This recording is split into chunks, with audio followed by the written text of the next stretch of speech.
Bon appétit mon ami. Ça c'est pour toi. C'est pour avertir qu'on allait mourir un jour ou l'autre. Est-ce que tu le savais?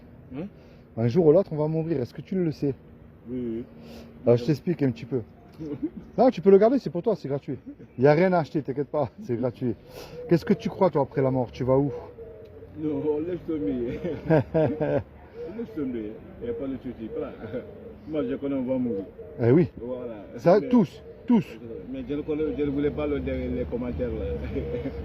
Alors, On doit prier après ça y est. oui. L'essentiel c'est la prière. Tu es quoi? Tu es musulman ou chrétien? Moi je suis musulman. Ah, bah alors tu sais qu'un musulman, et puis la planète entière, hein, Oui, mais moi aussi. sera jugé par rapport au bien ou au mal qu'il a Oui. commis sur terre. Mais pour te répondre, Ouais. on doit faire la prière, c'est obligatoire. Et de nous repentir aussi. Eh oui. Tu connais la loi de Moussa? Ah, non. La loi de Moïse, tu ne mentiras pas, tu ne voleras pas. Ouais. Quel est l'homme ou la femme qui peut dire Seigneur, tu me dois le paradis, j'ai jamais menti, Oui. j'ai jamais volé? Ça n'existe pas. Oui, c'est vrai. Si Dieu est juste, et il est juste, nous méritons l'enfer, parce que nous sommes pécheurs à ses yeux. Oui. Et toi et moi, on est conçus et nés dans le péché. On doit mériter même. Mais Dieu nous aime, parce que Dieu est bon et riche en miséricorde. Et il ne veut pas qu'on aille en enfer. Attention, malgré que c'est le péché qui nous éloigne de Dieu, qui nous envoie en enfer. En tant que musulman, est-ce que tu sais ce que Dieu a fait pour toi il y a 2000 ans, pour t'éviter d'aller en enfer? Est-ce que tu sais ce qu'il a fait? Le Coran, il parle d'un homme qui s'appelle Issa, qui est Jésus. Il va revenir. C'est pour ça que Dieu, comme il n'a trouvé personne de parfait sur terre, eh bien, il est lui-même venu sur terre. Il s'est habillé avec un corps qui est Issa. Et il a dit, quiconque croit que Issa est le Fils de Dieu, qu'il est ressuscité du royaume des morts le 3e jour, il aura la vie éternelle à mes côtés. C'est aussi simple que ça. Mais le problème, mon ami, tu sais que les démons aussi croient en Dieu. Les démons, ils existent, ils croient en Dieu, ils tremblent. Alors moi, mon but, mon ami, c'est pas de t'envoyer dans une mosquée ou dans une église, c'est pas ça. C'est quand tu es sur le banc tout seul, tu te repens de tes péchés, tu parles à Dieu. Tu lui ouvres ton cœur, tu lui dis la tristesse et la peine qu'il a dans ton cœur, la joie aussi, dans la galère où tu te trouves, tu lui expliques à Dieu. Et il peut t'aider parce qu'il est notre Père, Dieu. Et il nous a créés et il nous aime. Il veut qu'on se repente de nos péchés et avec foi. Et qu'on accepte ce que Jésus a fait pour nous à la croix et on sera sauvés. Imagine tous les deux là. On va faire une grosse bêtise, on va voler dans un magasin la caisse. Tous les deux, on se fait serrer et on passe devant le tribunal. Et le juge, il nous dit à tous les deux, vous me donnez une caution d'1 million d'euros d'argent ou je vous envoie tous les deux en prison. Moi, j'ai pas l'argent, hein. Je sais pas si toi tu as les 1 million, mais moi je les ai pas.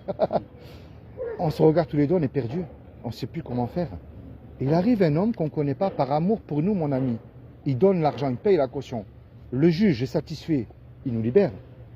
Mais toi, devant cet homme-là, tu vas être reconnaissant, tu vas lui dire merci, ce qui est normal. S'il va te demander un service, tu vas lui rendre aussi, ce qui est normal. Eh bien, tu vois cette image. C'est ce que Issa a fait pour toi, mon ami, il y a 2000 ans. Et moi, je t'invite à te repentir de tes péchés et à accepter Issa comme ton sauveur et Seigneur. Tu sais lire l'arabe ou pas? Non, on parle. Tu sais lire le français? On peut. Un peu. Alors, je vais te montrer un passage dans le Coran qui va Non, te... mais y a pas de souci. Je dois partir à quelque part là. Non, mais regarde, C'est bon. 30 secondes, tu vas voir. Regarde, je te montre, 30 secondes, tu vas voir. Et je te le laisse en plus, comme ça tu pourras le lire tout seul.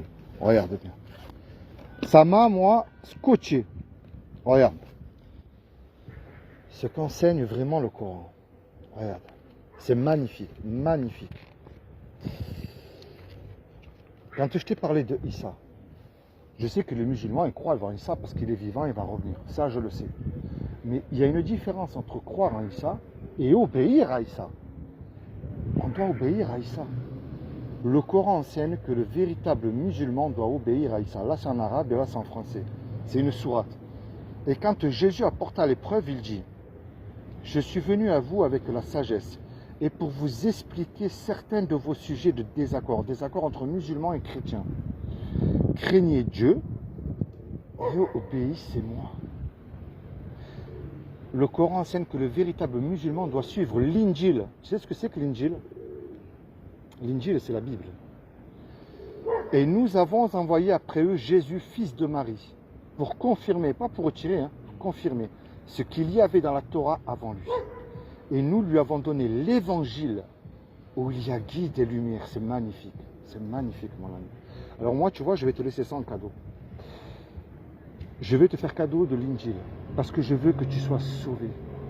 Parce que dis-toi bien une chose, ni ta femme, ni tes parents, ni tes frères et sœurs, ni tes amis, ni ta famille pourront te sauver devant Dieu. Toi et moi, on sera comme ça, à genoux et la tête baissée. Eh oui. Eh oui. Tiens. Ça, c'est cadeau, mon ami, c'est pour toi. C'est l'Injil. Le musulman doit lire l'Injil. Je te le mets là. Ça, c'est quoi? C'est à quoi? C'est à toi, c'est en français. Tu veux en français ou en arabe? En français, non? Ah, c'est en français, voilà. Il y en a en arabe aussi. On a travaillé ça en français. Oui, là, si tu veux, j'ai arabe, si tu veux. Comment? Et je t'encourage, mon ami, Merci. à te rapprocher de Issa, le vrai. Celui que le Coran il parle et que la Bible parle, le vrai. Tu vois? Sois béni, mon ami. C'est comment ton prénom? Moi, c'est Philippe. Mamadou. Mamadou. Eh ben, je connais en plus un chrétien, il s'appelle Mamadou aussi. Mamadou, que le Seigneur te bénisse, toi et toute ta famille. Merci à toi aussi. Qui t'accorde le désir de ton cœur aussi. Et plus que tout, que ton nom et prénom soient inscrits sur son livre de vie. Oh, merci Mamadou, c'est gentil. Merci Mamadou. Mamadou, ne te sépare jamais de ce livre. C'est très important, d'accord? Allez, sois béni Mamadou. Très bonne journée. Merci à toi.